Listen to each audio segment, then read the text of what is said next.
Sayyidina Umar said, "Ikhshawshinu fin an-ni'mata la tadum." Don't always be in pleasure, because pleasure doesn't last. He also said tama'dadu, which means be like Ma'ad. Ma'ad ibn Adnan, so now you know Ma'ad. Ma'ad ibn Adnan was a zahid. He used to walk barefoot.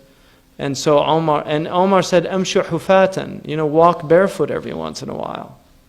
It's just a good thing, because if your feet are so soft, if you ever lose your shoes, you're really in trouble. So the idea is, what I've noted about sitting, because I've sat on the floor since I became Muslim. Like in my house, the furniture is all floor furniture. And what I've noticed is, as I've gotten older, the people I know that don't sit on the floor can't sit on the floor anymore. They just don't have the type flexibility, because sitting like this, you're in natural stretches all the time. So your body is more supple, which gives you see these old people here, Bedouin, and look at our old people. I mean, our old people, they can barely move once they get a certain age. Whereas here you see people, they're much more vibrant at later, and a lot of it they're losing it now. I mean, the Arabs are just completely, especially on the peninsula. I mean, places like Syria and the villages, or Egypt, they're still moving and doing all those things. But here, people don't, I think 35% of the population has type 2 diabetes. Because there's no exercise. They eat all this sugar, they drink the soda pop, they drink the tea, and they don't move. And I was with a friend of mine who's a Saudi, who met with one of the top, he's a very wealthy Saudi, and he wanted to donate for diabetes research. He has diabetes, but he also is concerned about the people here. And is a professor of endocrinology in San Francisco, and he asked him, what's like the latest, most cutting edge type 2 therapy? And he said to him, if I told you, you're going to shake your head. And he said, let's hear it. And he said, it's basically walking 10,000 steps a day. He said that is the best thing that you can do for type 2 diabetes. Just walk 10,000 steps a day. And he said he gives all his patients pedometers and makes them do it every day. And he said it regulates the body. He said even the diet, the modifications don't have to be as extreme as they are in normal cases. Because a lot of it is just people aren't, the thing about your body is designed to burn you have a base metabolic rate. It's designed to burn a certain amount of calories every day. But your body's also designed to move. Thoreau used to walk 4 hours a day.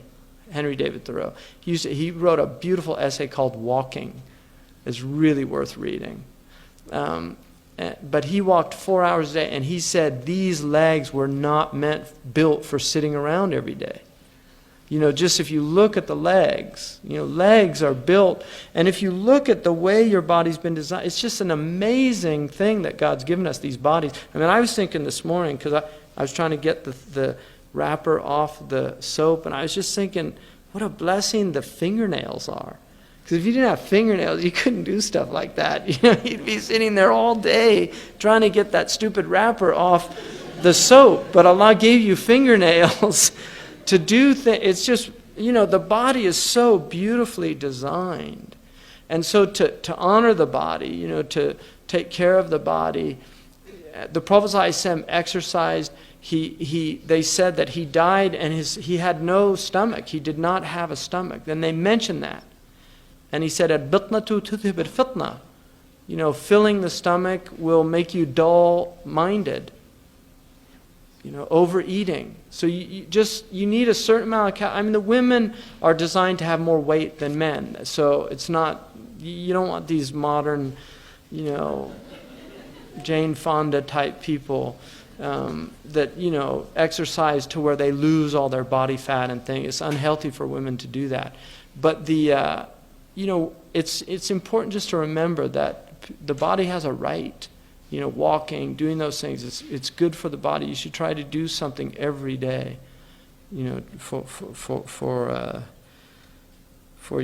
your health, and also just because this is this is the faras. I mean, this is the vehicle that Allah has given you to take you on this journey to Allah. It's the body. It's a vehicle. And the Qawm say it's like the nafs is like it's like a horse, and the ruh is the rider, and the reins is the sharia, the constraints that Allah has put on you. But if you don't treat the horse well, you can't make the journey.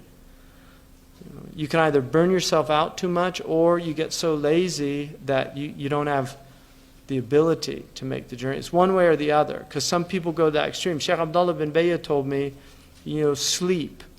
Don't abuse your body, sleep. And he said that he really harmed his health, because for years he did not sleep. He slept very little. But he regretted that later. So it's important, to treat, inna li jasadika alayka haqqa. Your body has a right over you. It's a right. So you can punish your body. If you eat too much, you're oppressing your body. It's dhulm for the body. You can have these things every once in a while, but if you're eating like desserts every day, really, you're really not doing, it's nafs. That's all it is. It's pure nafs, because it's good, but you're not thinking about the ma'alat. That's all. You're not thinking about long term. So, enjoy things within limitations.